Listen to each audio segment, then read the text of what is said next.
नाजरीन की खिदमत में साजिद मिर्ज़ा का आदाब। मोबाइल पर गेम खेलना अब बच्चों और बड़ों में आम बात है, लेकिन उसके बुरे असरात अक्सर समाज में ज़ाहिर होते रहते हैं। मसलसल ऑनलाइन गेम खेलने से बच्चों की सेहत पर बुरे असरात मुरतब हो रहे हैं। वहीं कुछ लोग इस मशगले में अपनी ज़िंदगी से हाथ धो बैठते हैं। ऐसा ही एक वाक़या जलगांव ज़िले में पेश आया, जहां मोबाइल पर पबजी गेम खेलते हुए एक 12वीं जमात की 20 साला तालिबा ने खुदकुशी कर ली।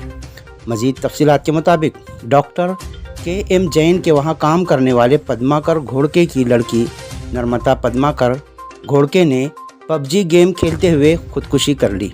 ये भराड़ी गांव जामनेर तहसील से कुछ वक्त पहले जामनेर नगार खाना में रहने आए और वाकी रोड पर उनके घर का काम शुरू है, जिसको पानी देने नर्मदा की वालिदा गई थी। उस वक्त नर्मदा पबजी गेम खेल रही थी, जिसका वो जहनी शिकार हुई और ख़ुदकुशी जैसा कदम उठाया। वहाँ से खुदकुशी के बारे में लिखा एक नोट मिला है। मोबाइल में अंग्रेज़ी में खुदकुशी नोट मिला है, जिसमें लिखा है कि उसकी खुदकुशी के लिए किसी को ज़िम्मेदार नहीं ठहराया जाना चाहिए। जैसे ही जब्त शुदा मोबाइल चेहरा बंद था, पुलिस ने उसे उसके चेहरे के सामने लगाकर खोल दिया।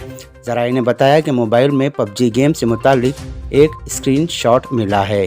इस दिल दहलाने वाले वाक़ये के बाद खुदाई खिदमतगार फलाही तंजीम जामनेर ने तमाम ही वालिदैन से अपील की है कि अपने बच्चों का ख़ास ख्याल रखें। कोरोना लॉकडाउन की वजह से ऑनलाइन जो तलबा तालीम हासिल कर रहे हैं, उन पर भी खुसूसी तवज्जो देने की ज़रूरत है।